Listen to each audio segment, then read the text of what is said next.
for participating in this kickoff event for CAFE's new online lecture series. We thought it made sense to start with the father of the men's issues movement, Dr. Warren Farrell. He was so gracious to agree to participate. Next week, we'll have Dr. Lionel Tiger, who's a very prominent anthropologist and also one of the pioneers, I think, in this movement. So come back next Thursday. And we're going to keep these going, not quite every Thursday, but many, many Thursdays going forward. So you'll get more information about that. If you've signed up on our email list, we'll keep you up to date on who we've managed to confirm for future meetings.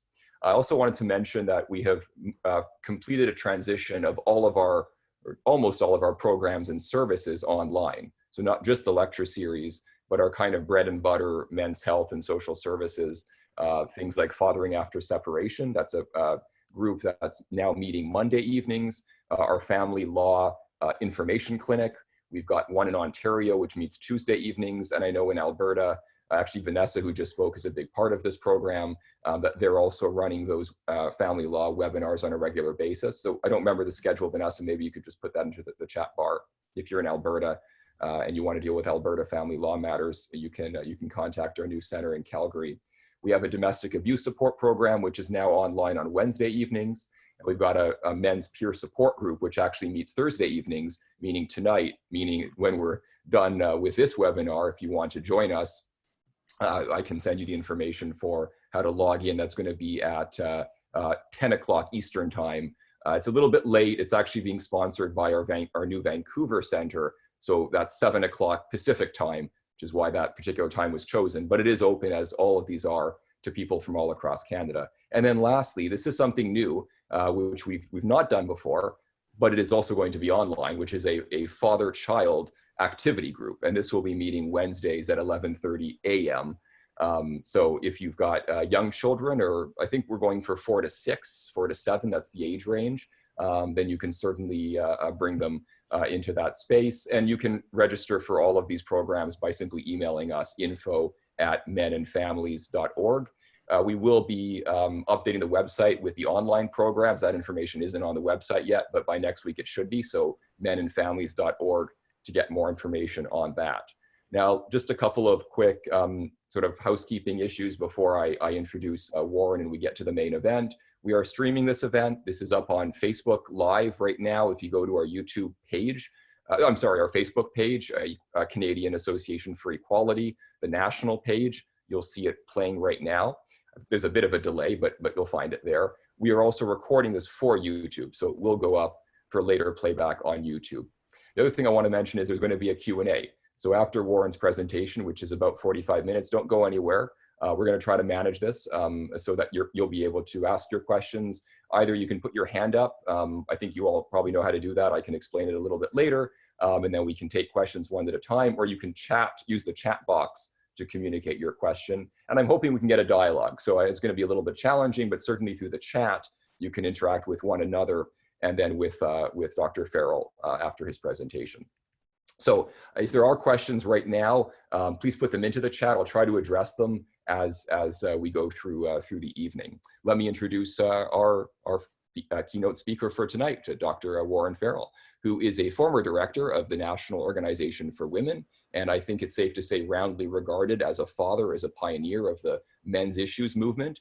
He is a Financial Times top 100 thought leader, author of The Boy Crisis, The Myth of Male Power, and many, many other books and publications. And he is the chair of the commission to create a White House Council on Boys and Men.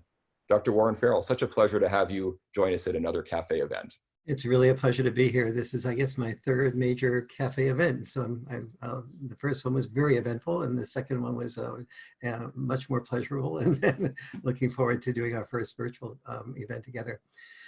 We talked about the topic being COVID, the gender empathy gap, and the boy crisis, and the connection among all three of those. And so since COVID is talked about a great deal, and it is very relevant to what I call the gender empathy gap. And so I'll be looking at, just ask yourself, how many times have you heard that older people are more likely to die from coronavirus? Just think about how many times that has come into your life. And probably about 95% have heard this dozens of times. And the other 5% are probably cardboard figures Justin set up to make the audience look bigger. So we've pretty much all heard that older people are much more likely to die from coronavirus. Now think about that in comparison to how many times that you've heard that men across the globe are now considered 3 times likely to be more at risk of dying in a hospital from COVID-19. The chances are you've heard that hospital figure being 3 times, maybe once or twice or 3 times, versus probably dozens of times about the age difference. How many times have you heard that male doctors are 12 times more likely to die of COVID-19 than are female doctors? That statistic is just a recent one from the UK. The chances are that you've never heard that. Sabra Klein, who is a professor at Johns Hopkins University Public School of Health, has concluded in looking at the data around the world that being male is as much a risk factor for the coronavirus as being old.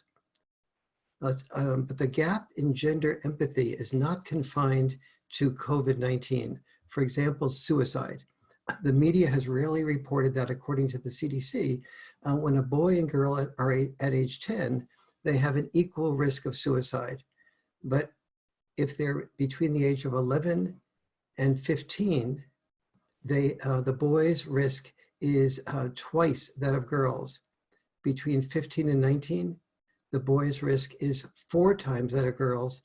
And between 20 and 24, the boys' risk is about 5 times that of girls. And just ask yourself how often you've heard that or you've read that in a paper. And the chances are, unless you've heard me speak before at Cafe, that you probably have not heard of that. We knew as long ago as 2012 that in Quebec, the suicide rate for boys was 9 times that of what it was for girls, according to Statistics Canada. Yet 8 years later, virtually no one knows about it still. Imagine if the statistic was the reverse, that women were 9 times more likely, that young women were 9 times more likely to commit suicide. Do you think we wouldn't know about it? So the question is, why are we so informed about the risks of age and the risk of women's deaths, but not the risks of deaths of men? And so that's the first thing that we need to understand in order to be able to make really powerful move forward with boys and men's issues. Why a gender empathy gap is part of our genetic heritage. Why it is not. Many of you know that I was on the board of the National Organization for Women in New York City, as Justin mentioned. And within weeks after there were demonstrations, there was a response.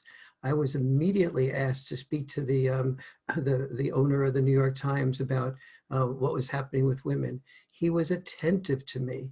The people I was asked to by the board of NOW to represent males so that women could have their voice heard by males as well as females.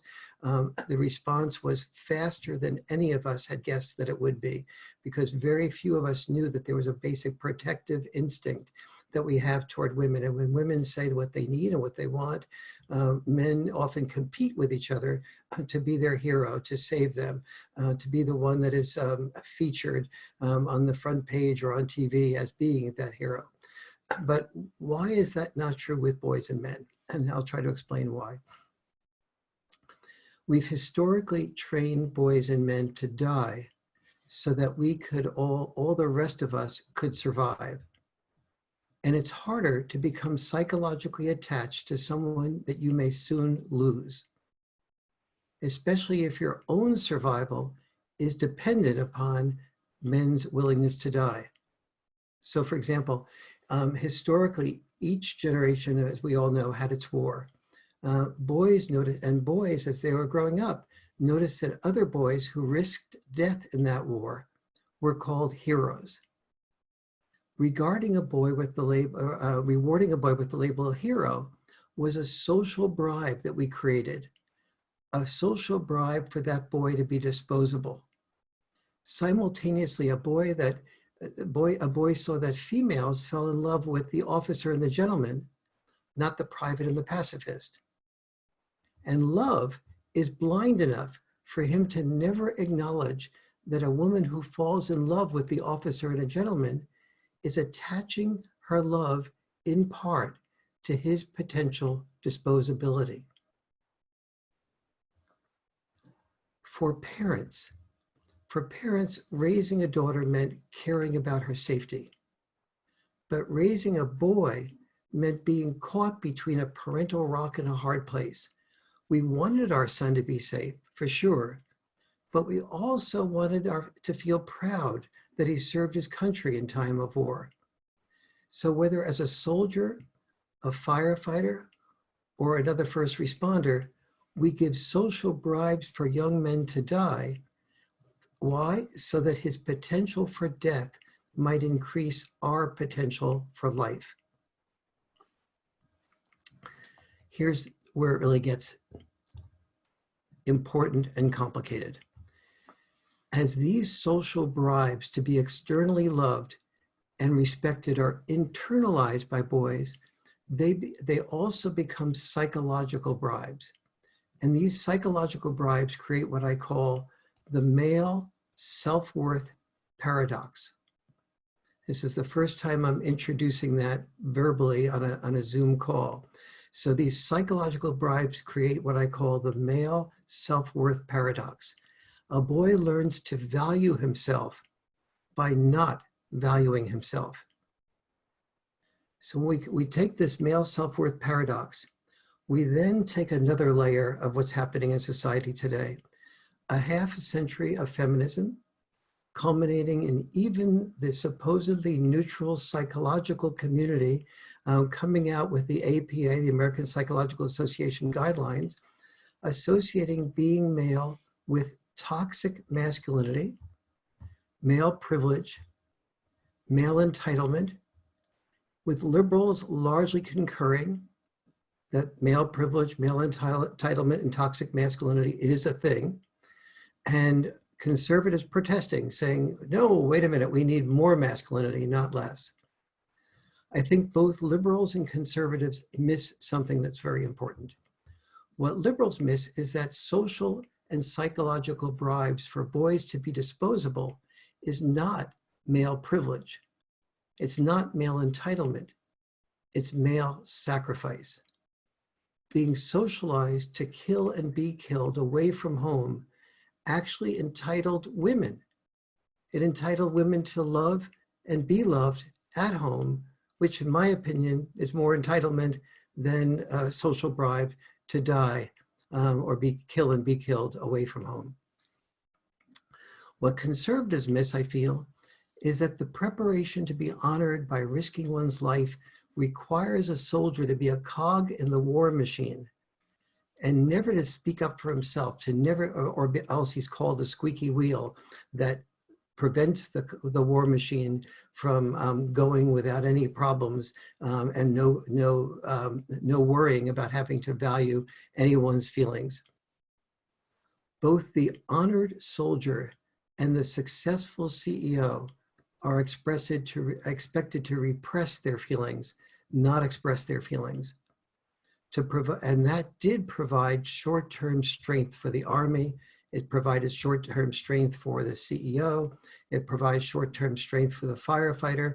And when I say short-term strength, I mean, like in the Boy Crisis book, I have the data on why that gives boys and men the expectation to repress feelings when in times of need. That gives boys and men short-term strength, but long-term toxicity.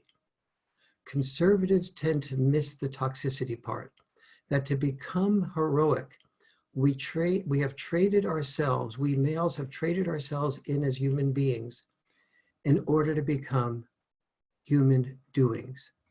Our social bribes to value ourselves without valuing ourselves was part of the way we thought we were bigger men, better men. As for a man's family, when a family sees only a male's anger and doesn't see the vulnerability of repressed feelings that are hidden behind the anger, the family often becomes fearful, not empathetic. No one teaches us to see that anger is vulnerability's mask. No one teaches us to see that anger is vulnerability's mask. And that blind spot about the vulnerability behind anger reinforces the gender empathy gap. We don't feel empathy towards somebody who's angry, especially if they're physically stronger. As a grammar school boy hears the future is female. And by the way, I've heard from so many parents after they've read the Boy Crisis book about the way that their son in 7th and 8th grade have heard that the future is female, and that they've observed and pointed out on TV ads mocking dads as bumbling fools. This belief that the future is female and that dads are sort of bumbling fools, this doesn't inspire boys for their future. And this happens, as I said, in grammar school and junior high school. But by high school, if the boy is successful, he's told it's because he has male privilege. If he's unsuccessful, he's told it's because he's a loser. If a girl accepts a date with him and he reaches out too quickly, he's considered a sexual harasser. If he doesn't reach out quickly enough, he's considered a wimp. We have little empathy for sexual harassers and unmotivated losers. This represents the challenge of CAFE and all those who care about as much about boys and men as we do about girls and women. And for me, we are all in the same family boat. And whenever somebody is caring more about one gender than the other, when there's no such thing as one sex winning without both sexes losing. Every female, I have 2 daughters. John Gray, my co-author in The Boy Crisis, has 3. And we want our daughters to have boys that are worthy of their love. And we want them to have fathers who can share the responsibilities of raising children. And when our daughters don't have that, they miss something. The mothers, the single moms are overwhelmed. The fathers feel like they have no purpose. And the children do much, much worse in more than 50 areas of development that I document more carefully in The Boy Crisis, but I'll go over a couple of those today.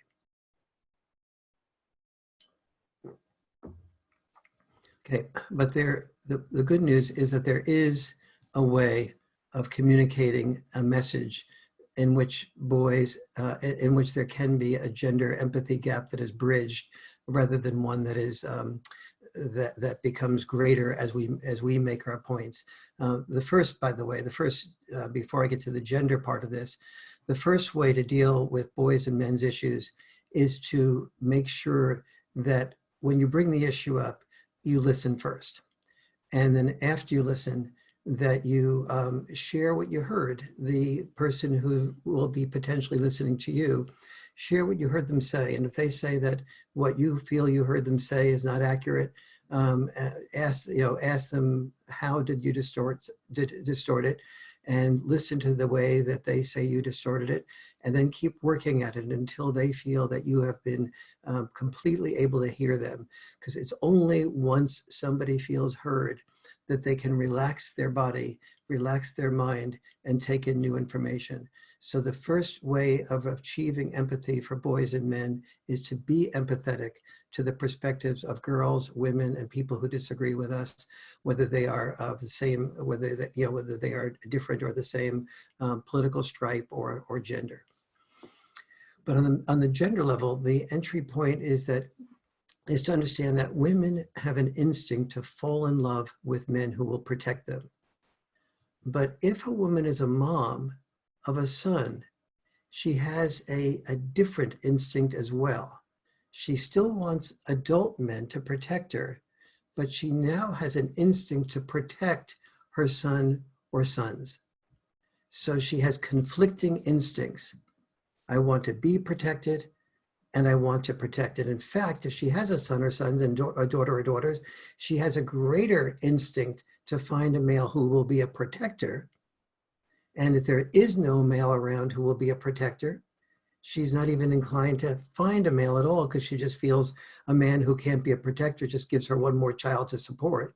So she's likely to become a single mom, which is one of the reasons why it's so important that we care a great deal about men being motivated and men being productive. But if they are a mom of sons, a mom has an instinct to protect her son, so she now opens her heart to what would be best for her son. And as I started when I did the research for the boy crisis, I did about 14 years of research and first draft and second draft and third draft writing of it. And I found that I started out thinking mostly about the boy crisis in the United States, and then I saw it was in Canada and the UK and Australia, and then pretty much all of Europe, and then Asia. And before I knew it, I saw that there was in the 56 largest developed nations, I saw that boys were falling behind girls in almost every subject, particularly in reading and writing. And this is according to the international competency tests. And I said to myself, why developed nations? And I realized that in developed nations, there was the freedom, because survival was not such a problem. There was the freedom for divorces, and there was the freedom for women to be single moms. And it was among the children that had minimal or no father involvement after divorce, or minimal or no father involvement when they were single moms. It was those boys that were doing terribly, as a rule. Some boys did just fine, and mothers usually busted their psychological rear and worked very hard to make sure the boys did very well. But the great majority of almost all the boys that were in the category of what I would call the boy crisis, that were doing badly in about 50 developmental areas, the great majority of them had a lack of father involvement. This was different from what I expected to find. I thought that father involvement or lack of father involvement, or what I call dad deprivation, would be an important issue. But when I submitted the first draft of the boy crisis to the publisher, I had 10 causes of the boy crisis outlined. But I began to see over and over again, as I dug deeper, that the primary cause was that dad deprivation. So for example, in schools, it was, boys, it was a boy who had no father at home and then went to a school where there was no male mentors or teachers, he tended to do very badly. But if he did have a father at home, the lack of male teachers in school had an impact, but not nearly as big an impact. And because I care about girls too, we should know that girls also do worse in more than 50 developmental areas when they don't have a significant amount of father involvement. It's just the degree to which they do worse is much less intense. So lack of father involvement, we were talking about suicide before, lack of father involvement is the #1 predictor of suicide. But it is not nearly as big a predictor of suicide in girls as it is of boys. But of girls who commit suicide, those are girls that usually do not have father involvement. And boys and girls are American recruits for ISIS. They have father involvement. We remember shooters. Gabriel Wortman, the shooter in Canada, he had an absent father. 100 in the United States since 2020, since in the entire 21st century, there's been 5 male shooters who have killed 10 or more people. Every single one of those 5 male shooters that have killed more than 10 people in the 21st century in the United States have been boys without dads. So it gives you a sense of the ISIS recruits. About 90% of the prisoners are boys without dads. Of the prisoners who are boys without dads. So it gives a sense of the enormous price we pay as a society for dad deprivation. I was, for the most part, the boy crisis has been an invisible crisis. The first little sign of visibility that I saw came on 60 Minutes in last March, when Federal Reserve Chairman Jerome Powell in the United States, he said that young males were that there were two major crises that the United States would be facing in the future. One was a cyber warfare crisis, and the other one was a crisis among young males. Young males not looking for work, young males being addicted to drugs, like the opioid crisis, young males being unprepared for the transition to technology. And Jerome Powell posits that this economic problem is also a national security problem. He implies that we ignore this crisis at our own peril, and yet his warning has largely been ignored. In my half century of research on boys and men's issues, I've discovered that there is, in fact, a boy crisis, that it's a global crisis, and that it is particularly egregious in the United States. The crisis is more than economic, it's multifaceted, and each facet magnifies the other facet.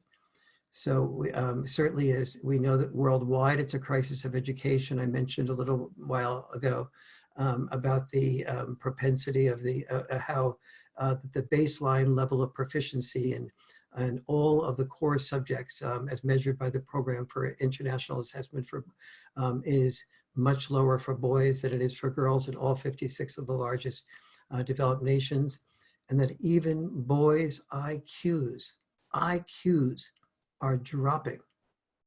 And as anyone who knows anything about IQs, normally speaking, IQs go up from generation to generation.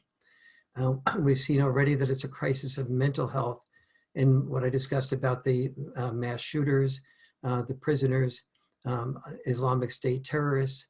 Those are all usually very connected to mental health problems. It's also a crisis of physical health.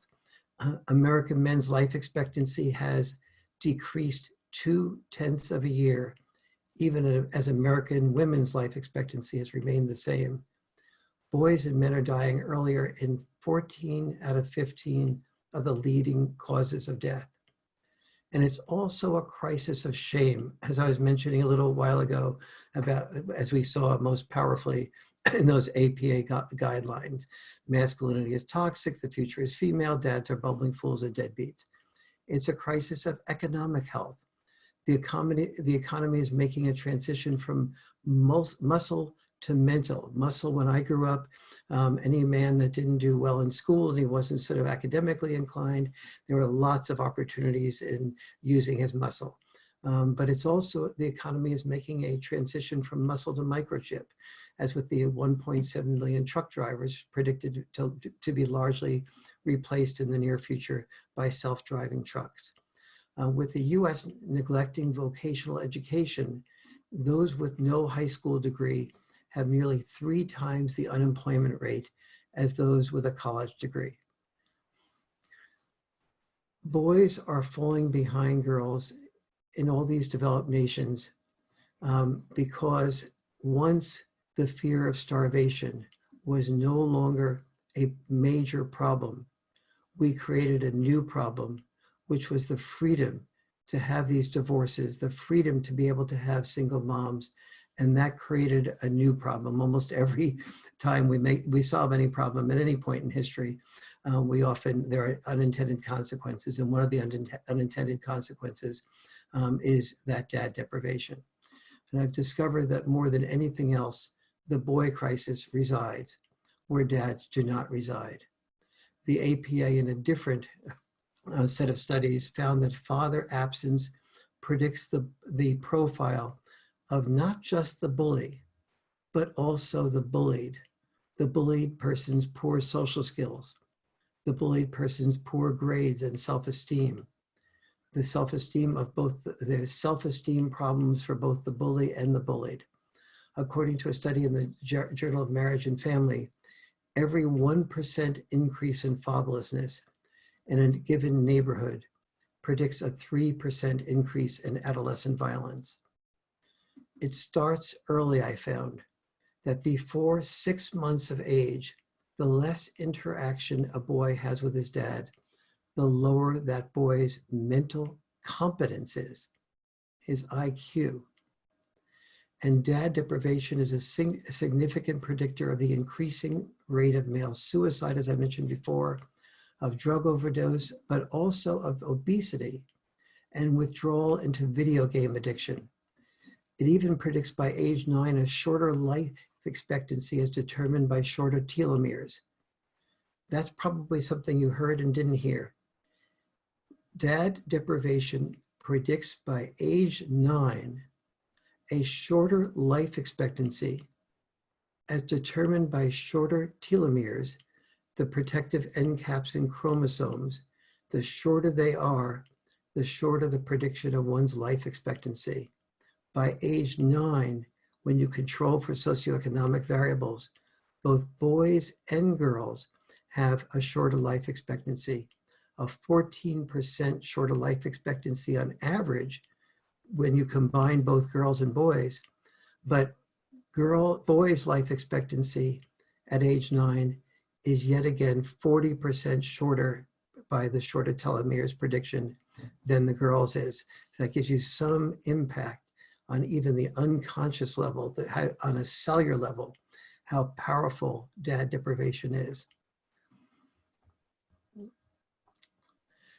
America and the United States, we exacerbate this problem by falling behind every developed nation in preparing our sons for the changes in technology.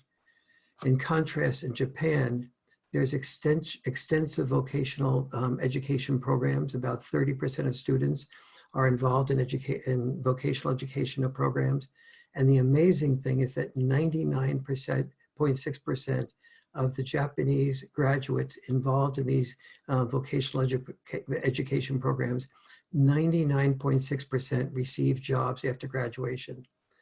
A boy who's not academically inclined tends to drop out of high school, and boys who drop out of high school, more than 20% do not have jobs in their early 20s in the United States.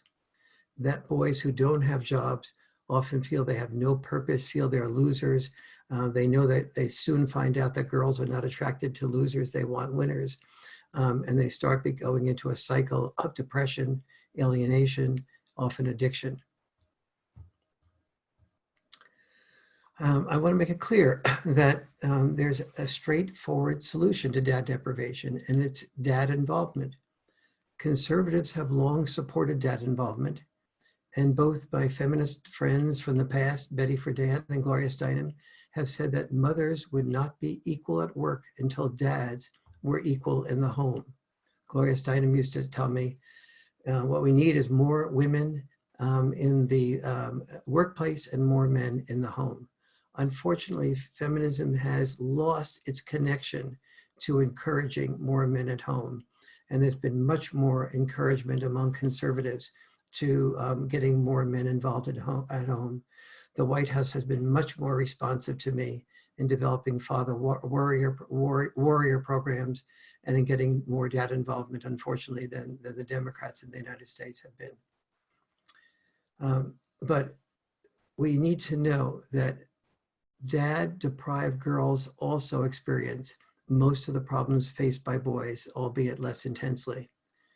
Second, we need to know that a dad involvement predicts a son to be much more likely to be employed, so aspiring moms don't have to search for a dad in unemployment lines.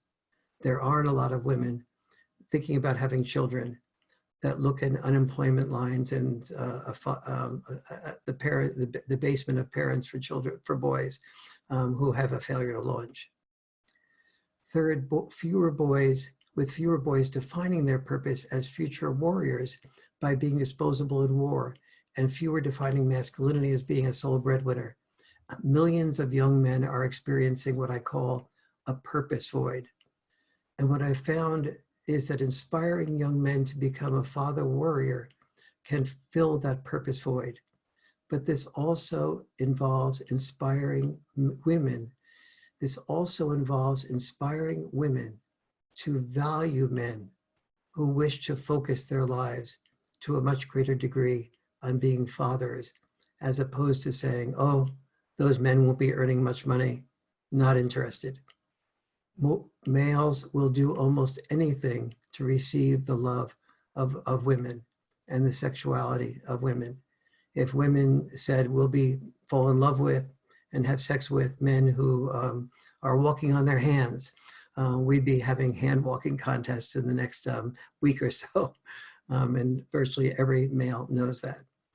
Solutions to the boy crisis have to be addressed simultaneously in the family, in schools, and by policymakers. And this is why CAFE is so important, because they address this issue on all of those levels. Parents need communication training to prevent the divorces that breed the boy crisis. This is one of the reasons I do communication training around the country, is because if divorces lead to lack of father involvement, then the next big question is what leads to divorces? And what leads to divorces more than anything else is couples feeling that their partner is unable to handle personal criticism without becoming defensive. Therefore, they feel it's not worth it bringing up anything that they really care about or that might make their partner feel criticized, because the last time they did it, they got into a big fight, so they keep it to themselves. And that turns into repressing their feelings rather than expressing their feelings, and feeling that somebody new in their life is more responsive to them, or that they just get involved with a church or the school or with their job or drinking or drugs because they aren't heard at home, they aren't seen at home. We also need to focus on schools providing male teachers. And one of the things I'm talking to the White House about is creating a teacher corps, a male teacher corps, giving scholarships to males who become elementary school teachers, so that those males, and with the reward of those, with the promise that those males will spend at least 2 years teaching in elementary schools after they get the benefit of the scholarship. We need to encourage our presidential candidates or our candidates for prime minister to identify the boy crisis as a signature issue. In Canada, we've had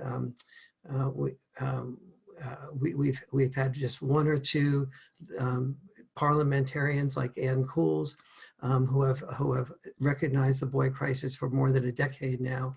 We need to reward those women like Senator Cools. We need to let them know that let other people in Parliament know that they can be honored, respected, and do better by doing that type of support of boys and men's issues. And so I think it is now time to shift paradigms, and that when it comes to men and women, to put it out there that we're all in the same family boat, and that when only one sex wins, both sexes lose. So thank you. Thank you so much, Warren. I wish there was a way that we could applaud as a group of, what is it, 65 people or so, but it's just me. You're gonna be able to actually hear applauding, but I guess the rest of you can text your applause and thanks. So we are gonna go to questions, and I think what we'll do is those of you who were able to text your questions, I think we'll give you the priority here. So if anybody who's texted a question wants to actually ask it verbally of Warren, and I'd like to try to encourage that kind of exchange, please put your hand up. Please use the hand raising function, which I think is, I'm not exactly sure, I think it's available to you if you pull down the list of attendees, find yourself just beside your name. I think there's like a drop down menu, and you can raise your hand that way, and I will come to you. So let's do that. So I see Sang-Min Seong, I'm sorry if I'm mispronouncing your name, has a question for you. Sang, go ahead. Sang, you may need to unmute yourself.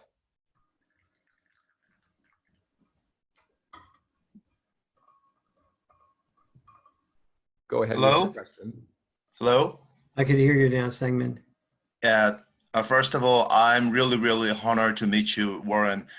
This is from South Korea, and I have interest in these men's issues. Now, South Korea gender issue has become a really sensitive issues. So you said sorry, I'm not good at English, so please understand me. You said boy crisis, right? So Yes.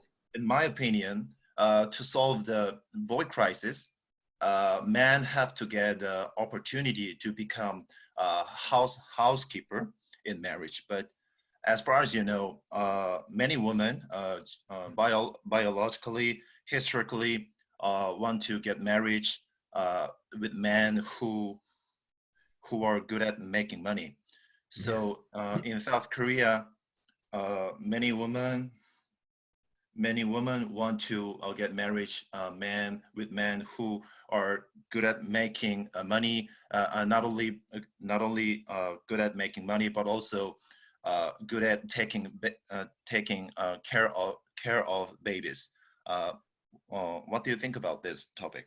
Well, first of all, you're absolutely right. And some of the evidence to prove how right you are comes from dating sites all around the world. So for example, in China, the largest dating site reports that women want men not only to be taller and good looking and good with children, but they Yes. also want them to own a home before Yes. they're interested. Now, Actually, as it yeah. turns out, only 12% of the males on the dating site own homes. So you have 100% or the great majority of women Yeah. all competing for this 12% of males, and so which makes it, of course, very frustrating to females who haven't had any social encouragement or to consider part of eligibility to be a man who might be a full-time dad and might wish as a full-time dad to make less money, or no money at all, but be a really wonderful, emotionally competent person. Now, simultaneously with this, women all around the world, and especially in developed nations, are complaining that they can't be have-it-all women, and they're saying, I can't be have-it-all women, it's so unfair to us. Men, they can be have-it-all men, but actually women can be have-it-all women. They can be have-it-all women by working very hard at work, but marrying men who are able to who are able to be focused on taking care of the children full time. Men who are CEOs and breaking glass ceilings equivalent for males, men who are at the top of the ladder almost always have women who are working from home if they have children. And so have-it-all men are willing to take care of women economically, but women want to be have-it-all women without volunteering that they're more than happy to take care of men economically, and not just take care of them economically, but respect the men that they take care of, because they've selected them to be great fathers so that those women could be have-it-all women, of focusing on their careers and focusing on and being married and happily married. And then thirdly, having those children raised effectively by the fathers. So your approach to this is absolutely right, which is one of the reasons why we don't only have to work on developing men to have less toxicity, but we also have to be developing and working with young women to tell them, if they are women who want to be high achievers, one of the ways of doing that and also having a happy marriage and successful children is by marrying a man who is selected for his emotional intelligence and his nurturing skills, not just his ability to be a success object. Thank you very much. Does that make sense? Song, I'm going to give you a chance to just give a quick response to that.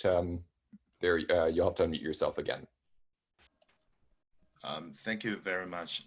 And I really, again, I'm really, really honored to meet you. And I want to keep in touch with you guys who are the men's rights activists, because South Korea is really, it is really difficult to find any evidence or ideology of masculinity. So yeah, please help me. Yeah. Yes, and reach out, be persistent. People like Justin who have reached out and didn't start big like Cafe has become, at least as far as men's issues and boys' issues are concerned.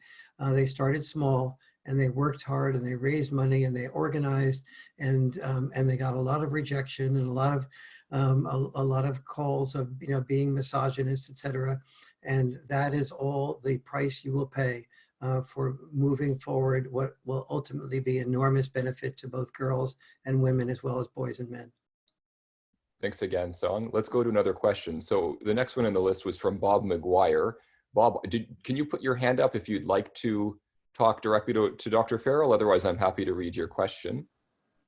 Okay, there we go. Thank you, Bob. Go for it. Oh, Bob, I can see you. Hey, how you doing? You stayed at my house a number of years ago in Windsor when we brought you to town and almost got run out of town. My question was about COVID reports in the media, how many more women die than men. And I wonder if they take into consideration how many less men there are that are elderly. What are your thoughts, or do you have any information on that? Yes, well, actually, there are many more men, a higher percentage of men dying than women. Now, and as you know, and especially among older men and among the men who have been in hospitals, there's 3 times as the likelihood of a man dying in a hospital once he has COVID is 3 times as likely as it is for the female. Males are far more likely to, about twice as likely worldwide to die, except in places like Italy and a couple of other countries where they're 3 times as likely to die than women are.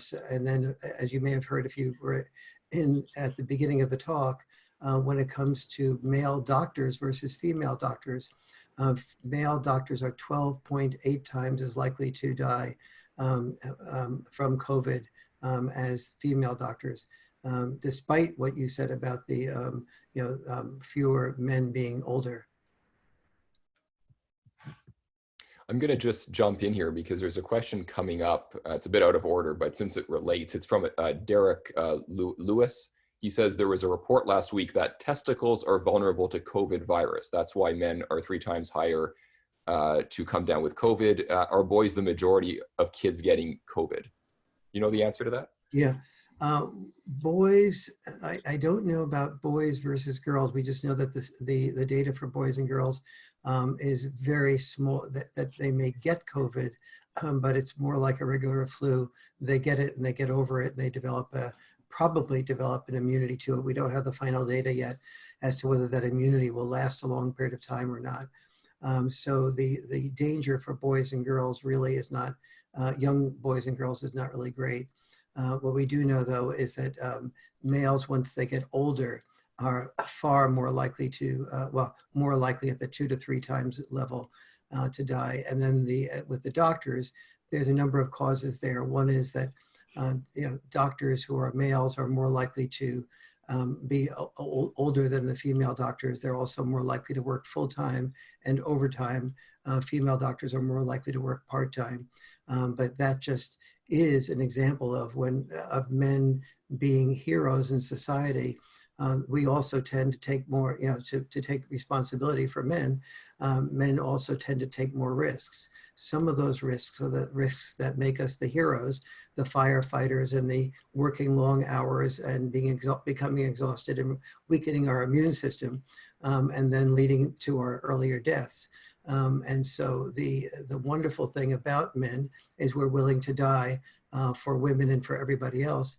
And the bad thing about men is that we're willing to die for women and for everybody else because the risk taking is oftentimes overdone because it's like we want to be the hero, we want to be the savior, and often don't care about our own lives enough in the process. And so if we want to live longer, pay more attention to what women do, which is to be more cautious and not to take so many risks.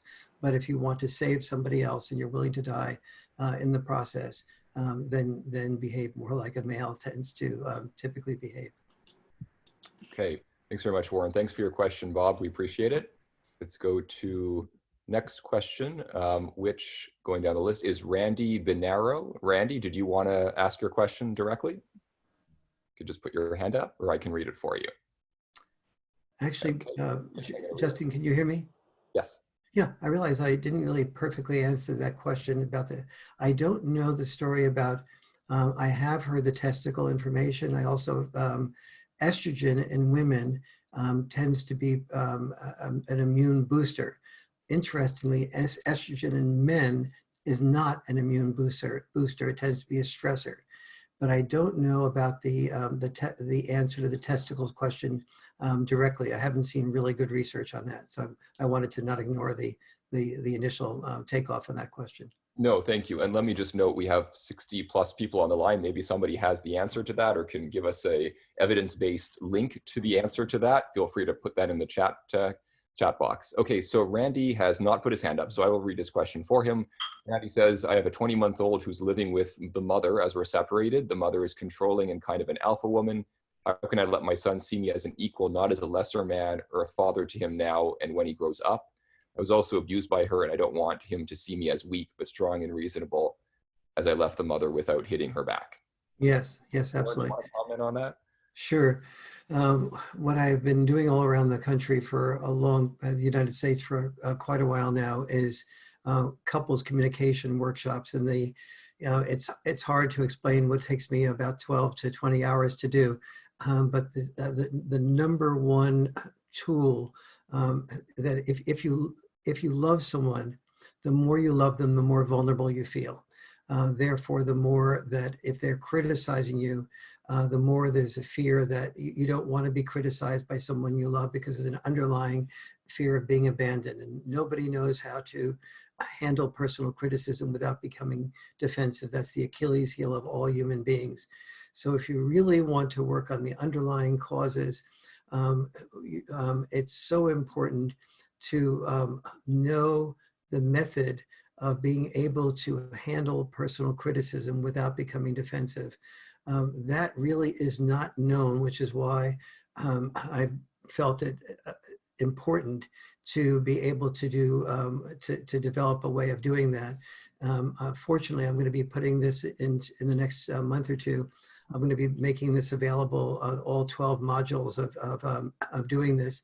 I'll be making this available, so it'll be available to people at a very inexpensive price, so that it doesn't have to be dependent upon spending a lot of money with me doing that.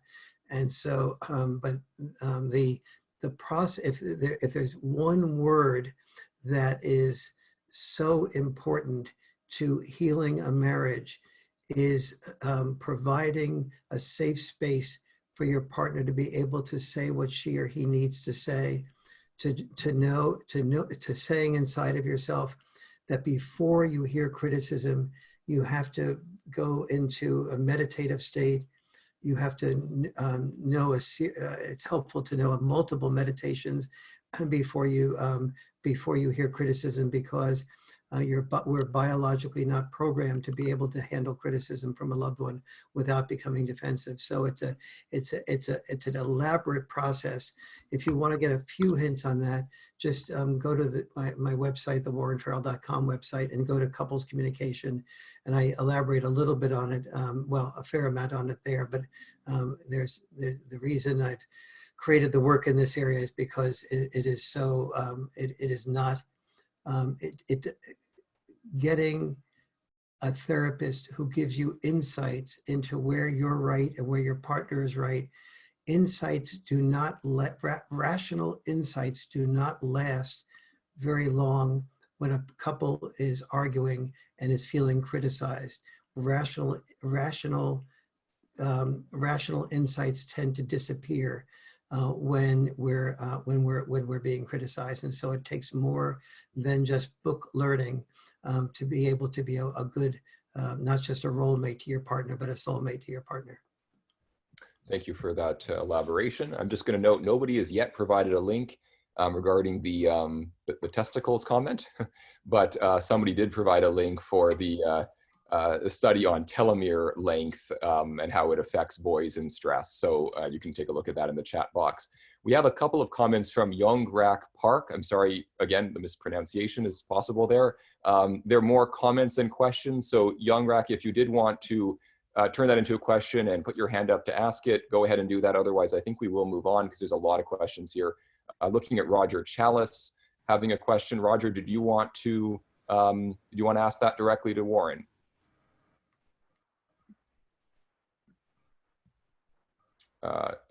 Not seeing your hand, so I will ask the question for you. He says, Dr. Farrell, how does the lack of community groups that are specific for and geared to male community and mentorship? I guess, how does that kind of affect things? For example, in Canada, we have Girl Guides exclusively for females, Scouts that is co-ed, and there's no male-only community. Yes. Male-only community is very important. Mankind Project's done a fairly good job worldwide on being able to create some male-only communities. Do you have Cub Scouts and Boy Scouts? Is that a big thing in Canada or just a relatively small thing? I think it's fairly big here. Others might weigh in on that. Cub Scouts, there's some really good data showing that what all of us as parents care most about in our children is the value of our child's character. And the character development increase in children attending for 2 years or more consistently Cub Scouts is very well documented now. Boy Scouts have done, in the Boy Crisis book, I take the Boy Scouts method of working and I deconstruct it in terms of what the connection is between Boy Scouts, the evolution of the way they've become over the years, in comparison to what creates the type of boy we would all agree we want for the future, productive, successful, but also considerate of others and caring and prepared and so on. And so the Boy Scouts is also very helpful. If you are a faith-based person, faith-based communities is very helpful. But the faith-based communities, two things are important. One is finding a male facilitator, leader, priest, rabbi, imam, or minister, and making sure that that person is somebody you really admire and respect, and who has not just gentleness, but a sense of authority about him. But also, so your child has a very constructive role model, but also to make sure that that facilitator is not just a speaker and a teacher, but also gets boys, facilitates each of the boys in small groups to share, what is going on inside of them. What are their hurts? What are their pains? What are their feelings? What is the mask behind which they hide? And when boys feel that, everybody else here feels like they have a mask of being strong, but they're really scared underneath, they're insecure underneath, two things happen for boys. They don't feel so much like they're a loser, and they have other boys that they can talk to about their feelings, and that is extremely healthy. Third, you mentioned mentorship. It is very important to find, whether you're a single mom or a dad, and even if you are a fully involved dad in a family, finding another mentor for your son is wonderful. But particularly if you are a single mom raising a boy in particular, make sure you find him two things. One is a male mentor who you trust, like, and care for and respect. But more important, the data shows, is finding the boy someone to mentor. A boy changes more positively when he is tempted to take a risk like gambling, drinking, not doing well in school, not doing homework. When he has somebody else that looks up to him, and then he says to himself, well, do I want to do more homework or do I want to just goof off? But realizes he'll be more of a hero, a more effective mentor to that younger boy. That has a greater impact on boys' positive development, finding someone to mentor for him rather than just being mentored, although finding a mentor is also good. Thanks, Warren. Roger's actually joined us. So Roger, did that answer your question? It did very much. The question that I have for you, though, is are you referring to Scouts in the States or Scouts in Canada, which has become co-ed, and the effect of a male-only Scout group where boys can make the floundering mistakes that boys will often make without the scrutiny of being among possible partners at later dates?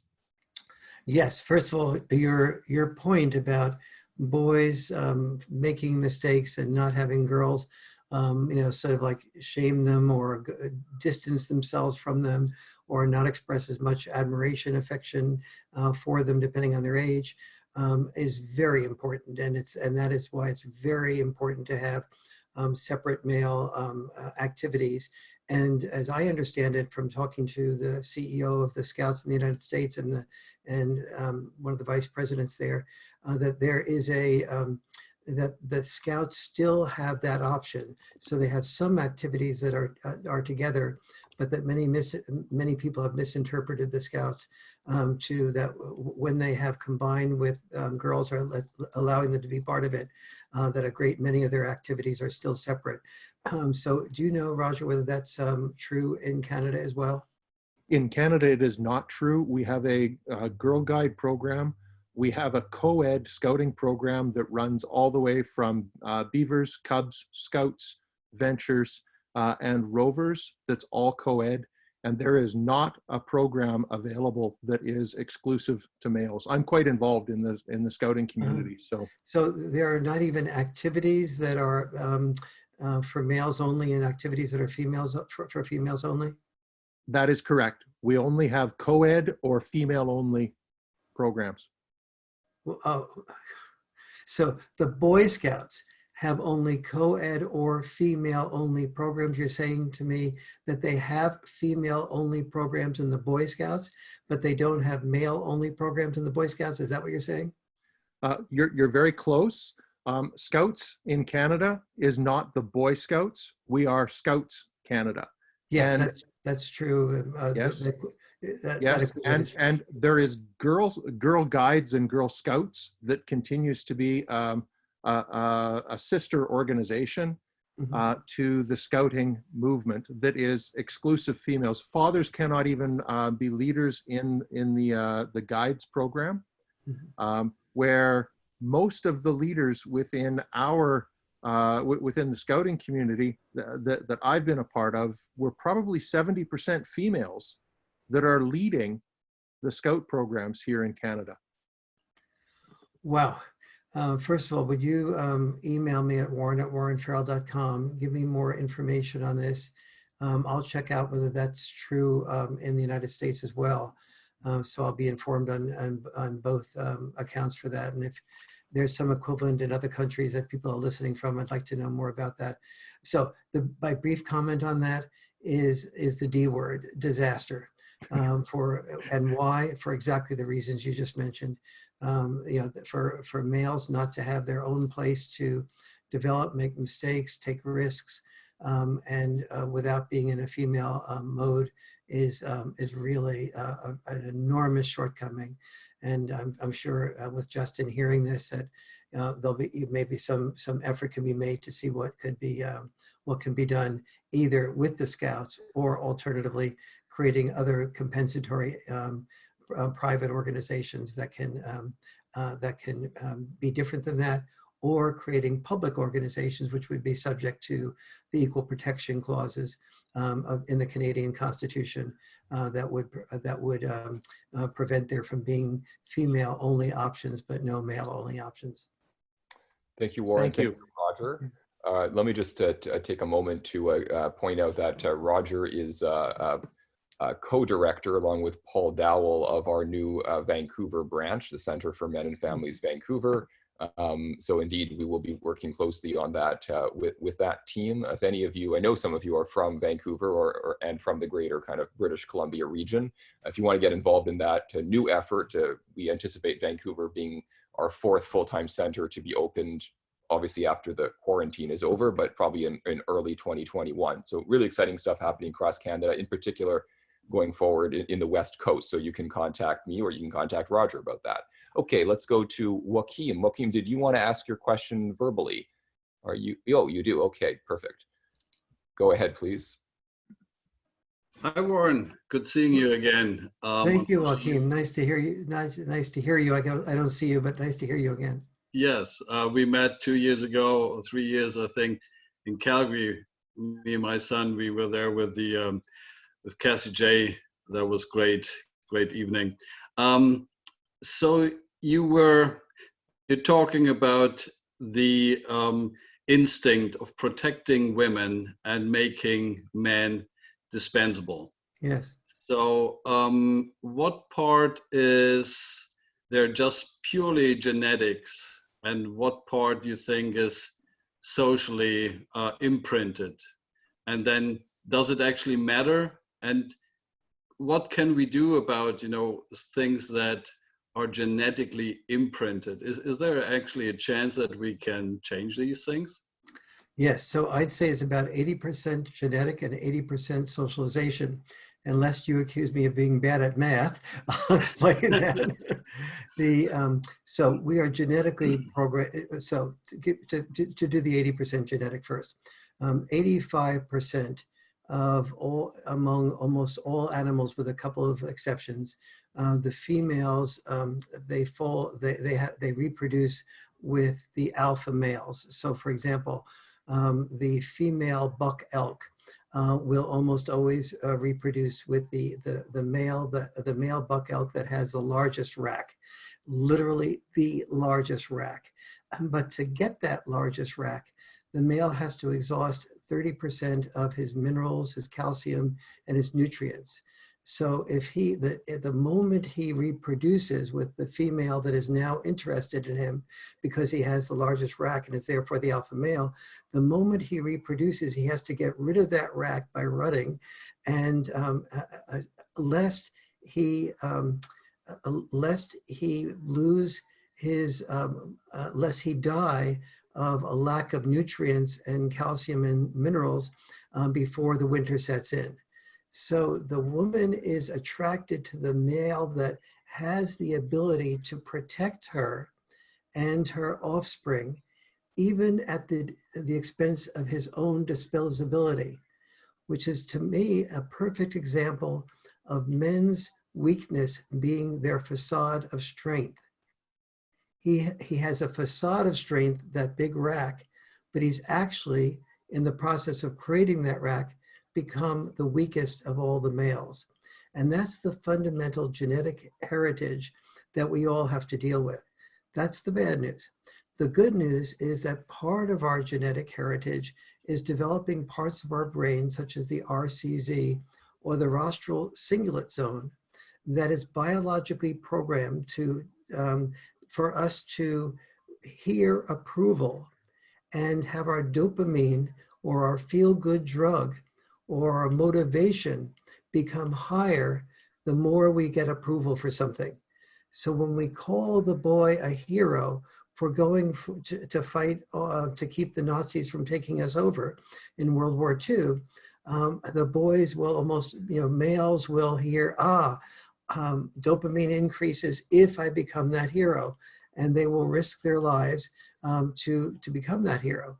But they will also risk their lives or change whatever they're admired for. So if women start saying to males, we care about you because we will select among males who are caring more about children, and we will not make such a choice of having males have to pay for us or having to support us economically.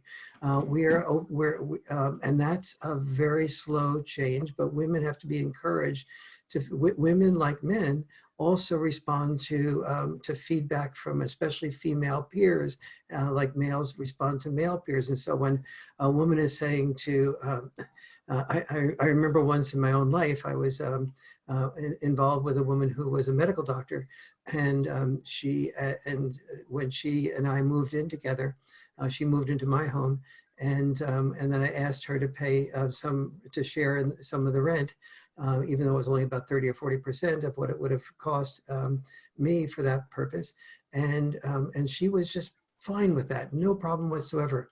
She had 3 offices in the San Diego area, and she went and all the people at the offices had met me, and they said, "Oh, congratulations! We are so happy you're getting together with Warren. He's such a compliments." And then she said, "But now I'm paying some rent, like I was in my old place, but not as much." And they went, "Rent? You're paying rent?" And at the end of the process of going to all 3 offices and getting that response, she felt hurt and humiliated that she had to pay some rent at all from her female peers, even though she was a medical doctor earning more than I earned. And so we need to work with women on not shaming other women who move in or get involved with men who earn less. So the good news is that approval or lack thereof has a very powerful influence on parts of our brain, like the rostral cingulate zone, that are dependent for our development on being able to get approval in certain areas. So we are both enormously responsive to approval as a virtue, as a result of the way we evolved, and we are enormously initially programmed to have men be the protectors and be willing to be disposable and die for that. So I hope that that gave a more complete answer to the question. Yeah, thank you. Thanks, Joaquin. I did promise Dr. Farrell that we would cap the questions. I think I said at 25 minutes. We've gone over that. So let me just turn to you before we take any more. Are you okay to take maybe 2, at most 3 more questions, Warren? Yes, I am and I love it when the person speaks with me directly. It's always more energizing for me. Let's do that then. I'm going to skip ahead because I noticed in that vein a couple of people have left the meeting, so they won't be able to ask their questions. But I see Renee. I think Renee, you're still on. Can you raise your hand if you wanted to ask your question? Okay, wonderful. Let's give you the floor. Go ahead, Renee. Hi, Dr. Warren. My name is Renee. Real big fan of your work. Thank you. I am having difficulty talking with women who are misandric, or that just aren't aware of the issues that you brought up. And it's hard for me to have these conversations because I try to listen, as you said, and allow them to speak. But I just get so angry and frustrated, and I really have a difficult time with that to try and voice myself and what I would like to say. Yes. If you had any feedback? Yes. Well, first of all, you're doing the most important thing, which is listening first. Second, one of the reasons actually that I gave this talk focused on our genetic heritage about, protecting women and so on, is that I'd love it, Renee, and the other people that are listening, if you would just sort of feel what this is like for a woman hearing boys and men's issues. This is not just, there's nothing in the last half century of opening up the options for women that has prepared them for understanding that there's any need to be empathetic to males. In fact, exactly the opposite has happened. Males are called the oppressors. Males are called the ones that have all the power. We're told we're entitled. And so 1.5 century and if that woman is under the age of 70, pretty much all of her life, her adult life, she has heard that we are the oppressors and she's the oppressed. So when you're communicating with her, just understand that she has an enormous amount of work to do just to hear that, hear any portion of the side of the story that I've talked about and we've talked about. So one of the things that's easiest, and so when you hear a pushback from her and you have all this background to know that she's not accurate, just let your heart be there for her and know that she's doing her best and that nothing in her background of the last half century has prepared her for what you're saying. And just if you make one point well, for example, what I do find it's helpful for women to hear that, that instead of thinking of male privilege and male entitlement, and the toxic masculinity developing from male privilege and male entitlement, that in fact there is toxic masculinity. You're acknowledging that is helpful, and that toxic masculinity has emanated from male sacrifice and males' need to keep feelings to themselves in order to be willing to dispose of themselves and sacrifice themselves. That's one of the first things I find that that men can hear. And the second is that selection process. Are you interested in marrying a man who earns less than you do? And if you're not, are you then putting pressure on him to not be of value unless he earns more? And if you're worried about being treated as a sex object, do you think it's also something that a man might be concerned about being treated as a success object? And so the sex object, success object comparison and the challenge of entitlement versus sacrifice are two things I find that I can make some headway with most women. But again, in addition to listening, just, recognize that this is all new stuff. And it feels like this is like, must be threatening to her very way of looking at things that she's learned in the last half century. Does that make Thank any you. Yeah, absolutely. Thank you. That really helped a lot. Thank you, Renee. I'll go into this with a lot more compassion and understanding. Thank you. You're the best. Thank you. I think you're muted. That's always nice to hear. Thank you very much, Renee, for the question and a compliment to Dr. Farrell. We go now to our last question, which will be from Marwan, if he wants to ask it. And I'm just trying to get as many different voices interacting with Warren as possible. So I'm sorry to those of you who we're not going to be able to hear from today. Marwan, are you still on the call? And can you put your hand up if you'd like? There you go. Okay. Go ahead. Hi, Warren. Appreciate what you're doing. I've read a couple of your older books. I am trying to get a hold of Myth of Male Power. It's an older book. It's out of print, and I'm curious if you're gonna be doing an updated version or releasing kind of a new version of it. Thank you. Yes, it is available on, through Amazon. They are books that are usually used and recirculated and so on, both in paperback and hardcover. So you should be able to get it via that method.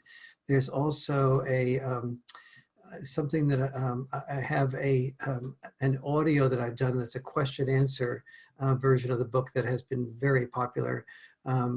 Taking all the core questions from the Myth of Male Power, and as if you're being asked by somebody at a party those questions, and then giving my best answers to those questions. And there is a Myth of Male Power ebook that's also available. So if you go both on my warrenfarrell.com website and or to Amazon, you'll be able to find those available. Now, I am working on the beginning of a new book. I'm thinking of either making it as a totally new book or completely updating and revising the Myth of Male Power. I'm considering calling the new book or the revised version of it, The Paradox of Male Power, with the subtitle being The Myth of Male Privilege and the myth of patriarchy. I'd actually appreciate feedback about whether you like that title, The Paradox of Male Power, the subtitle being The Myth of Male Privilege and Patriarchy. And let me know whether whether you'd prefer it in updated form or a new book form that overlaps in the style of The Myth of Male Power. So that is, as soon as I complete the couples communication course and a book on that called Role Mate to Soulmate, I'll be working on the revision and updating of the Myth of Male Power. I definitely like the title of that has the patriarchy in it and male power. I think it touches on a lot of things, and I think it'll be helpful. Thank you for the update. Thank you For the question. I'll just note a few other people are also chiming in that they like that title very much. Oh, good. So I think we're going to close there, and I really appreciate everybody's hanging in there, and especially, of course, Warren sticking it out for a little longer than we had advised you. So thank you so much for joining us today. And again, a round of applause. It seems a little bit ridiculous. It's just going to be me. I can unmute everybody, and you can maybe hear them, but I'll have to experiment with that next time. But thank you so much on behalf of the 65, 70 guests that we were joined with throughout this first kickoff webinar in our series. Thank you so much, Dr. Warren Farrell. Always a pleasure. And I think it meant a lot to us at this time in particular to have you start this unique series and with such an appropriate topic. Thank you very much. I have put into the chat bar a link to sign up for the next event in the series, which is Dr. Lionel Tiger, the anthropologist, We'll be talking about revolutions in the workforce. So you can register for that now. Some of the other guests we've invited include Emily Douglas. She's a US researcher who's done more than just about anybody else in terms of scholarship around male IPV victimization. And then there's a researcher in Germany named Anne Mahler-Leimkuhler. I'm really bad today at pronouncing names, but she's done quite a bit of work around suicide and men. So looking at why there's that gender gap in rates of suicide. So this is going to be an international series. So we will certainly have Canadian presenters, but we're going to have many folks from beyond our borders as well. And lastly, just a quick reminder, we are doing an emergency fund campaign right now, the emergency fund for men and families. This is to respond to the increased demand coming our way as a result of the crisis that we're in right now. So you can go to, well, actually, I'll put the link into the chat bar, but you can go and donate now, and we're going to be able to match any contribution until we reach our goal of $10,000. We will also be, of course, giving out charity receipts to Canadian donors. It's just the way the law works. So if you're in Canada and you donate, you will get a tax receipt for the full amount. So we really appreciate your help in letting us not only sustain these programs, but to grow them geographically with new centers and grow them in terms of our client reach. All of that is funded by members and donors like you. So please give what you can. And again, the link will be placed into the chat bar. But for now, I want to thank all of you very much again for joining us. And again, Dr. Warren Farrell, always a pleasure. It's a pleasure on my part too. Thank you. So thanks, everybody.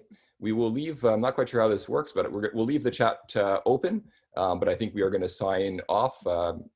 So bye-bye to Dr. Farrell, and I am going to wish you a good night as well, but we will leave the chat open if you would like to engage by text with one another. Good night, everybody. Bye now.